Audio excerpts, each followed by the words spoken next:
12 o'clock midnight. هلا، سلام، أخباركم؟ وش مسويين؟ كيف حالكم؟ شكرا على تفاعلكم في آخر فيديو، شكرا على 5000 مشترك على اليوتيوب، شكرا. بالمناسبة أنا لحد الآن ما استخدمت المايك حقي، عشان كذا الصوت فيه أكيد مو نقي مو صافي مثل بعض الفيديوهات، ما عليه. وفي هذا الفيديو قلت بعرض لكم سكتشاتي اليدوية، بما أن في البعض يسأل ليش أنتي دايما ترسمي رقمي وما ترسمي يدوي، فقلت أحط في فيديو سكتشاتي اليدوية. وبالمناسبة أنا أرسم رقمي بس لأني أفضل الرسم الرقمي، يعني ما هو لغز، ما هو شيء غريب عجيب ليش هذه ترسم رقمي. مثل لما تروحوا لناس يرسموا يدوي أو يفضلوا الرسم اليدوي، ما تروحوا تقولوا لهم ليش أنتوا ما ترسموا رقمي بس يدوي، غريب. فنفس الشيء يعني. وأعرف إن أكيد لأن كل رسام بدايته تقريبا الرسم اليدوي، فممكن تتساءلوا. بس ايه اكيد، وانا حطيت لكم رسوماتي القديمة، اغلب رسوماتي القديمة حطيتها لكم في فيديو، رسوماتي اليدوية القديمة، وعندي كم فيديو فيه رسمات يدوية قليلة، وفي الانستا مرات احط خرابيشي. ففي هذا الفيديو بحط لكم السكتشات اللي عندي اليدوية في فيديو منفصل. وطبعا سكتشاتي مرة احترافيين، يعني أنا كنت خايفة عليكم إنكم تموتوا من الصدمة أو إنكم تنصدموا، يعني إن هذه كيف هذه سكتشات يدوية. لا أقصد إنهم سكتشات عادية مرة، مجرد خرابيش بالقلم الرصاص، فلا تتوقعوا شيء واو احترافي بروفيشنال يعني. السكتشات الحمد لله إني صورتهم قبل ما أجي إلى نيويورك، يعني صورتهم لما كنت في البلد، فبحط لكم مقطع السكتشات لأني ما جبت طبعا أكيد كل سكتشاتي هنا. وبالمناسبة هذه السكتشات من عام 2015 إلى عام 2020، يعني أقدم سكتش في الدفاتر هذه في عام 2015 وأجد سكتش 2020.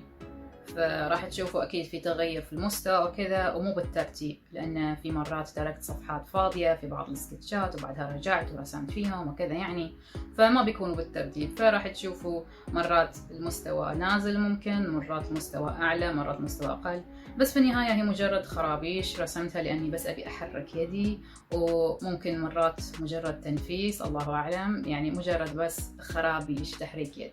إن شاء الله في المستقبل تكون عندي هذه السكتشات المبدعة اللي كأنها فيها أشياء من مجلات ومربعات وألوان وكذا، إبداعات مرة يعني. هذه بالنسبة إلي هذه مجرد خرابيش مملة.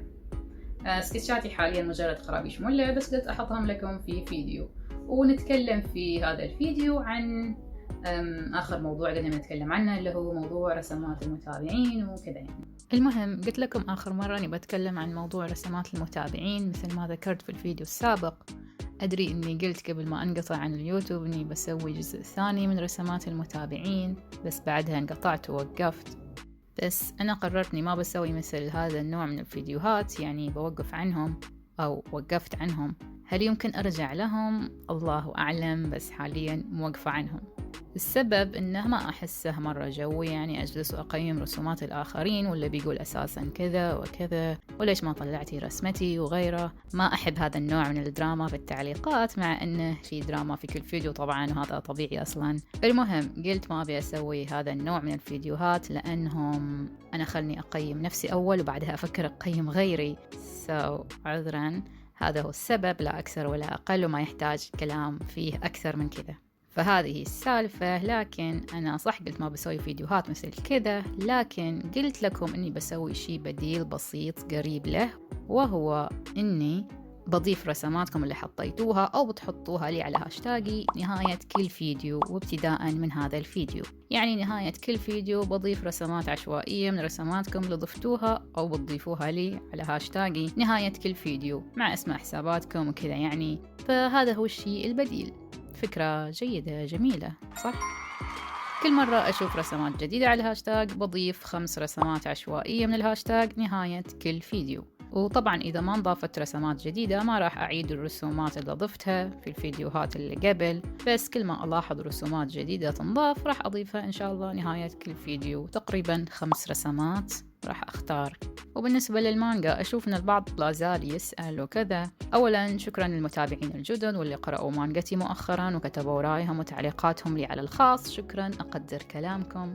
مثل ما قلت في الفيديو السابق، أنا موقفة عنها من فترة وعن رسم القصص المصورة بشكل عام، وما في وقت محدد عن متى برجع لها. كنت أرسم في أوقات متفرقة فيها مؤخرا بس ما يكون متواصل ومستمر، عشان كذا يعني وكل مرة يطلع جانب يتعارض معها، بس لما برجع لها أعتقد يعني أني لو برجع لرسم المانجا بنقطع ممكن على الأقل مؤقتا عن اليوتيوب أو بقل تنزيلات الفيديوهات مرة يعني. ولما أنزل على اليوتيوب بنقطع عن المانجا بعد فترات أو شي كذا. ممكن لو الدراسة خارج هذه المعادلة ممكن يكون أهون، لكن الثلاثة مع بعض ما أعتقد. يعني أنا مهتمة بسلامة صحتي العقلية طبعا. وللي يسأل عن تخصصي، أنا أعرف أن تخصصي يتغير بين فترة وفترة. أنا حاليا ميديا آرت، وبتكلم عن سالفة التخصصات إن شاء الله في أحد الفيديوهات القادمة. هذا من زمان المفروض أسويه بس أجلته لعدة أسباب، بس إن شاء الله يكون في الفيديوهات القادمة أو كذا اللي بعدها ممكن. وبس تقريبا. وبالمناسبة للي يسأل، الكثير يسألوا عن تخصصي، قلت بذكره على السريع. أنا قلت لكم أن أنا كنت جرافيك ديزاين وبعدها ميديا آرت، وقبل كنت تخصصات ثانية. أنا أعرف أن الناس حياتهم الدراسية كذا، بس أنا حياتي الدراسية كذا، بس هذه يحتاج لها موضوع مطول وأنا أجلته لأسباب، لأني مو ثابتة على يعني موضوع دراستي شوي معقد وطويل وكذا، فقلت في الوقت المناسب راح أتكلم عنه. بس إذا حابين تعرفوه، هو حاليا ميديا آرت، وهو مجرد عن الميديا، السوشيال ميديا، في عن التصاميم، فيه شوي عن الرسم بعد يعني وكذا، بس كم كلاس خفيفة غالبا على الميديا، على التكنولوجيا، على التصاميم، على له علاقة يشبه تقريبا الجرافيك ديزاين بس بشكل مطور شوي إلى الميديا، يميل أكثر وكذا يعني. هذا هو لما يثبت الموضوع ولما أحس أن الموضوع أقدر أتكلم فيه أكثر، راح أتكلم فيه في الفيديوهات القادمة.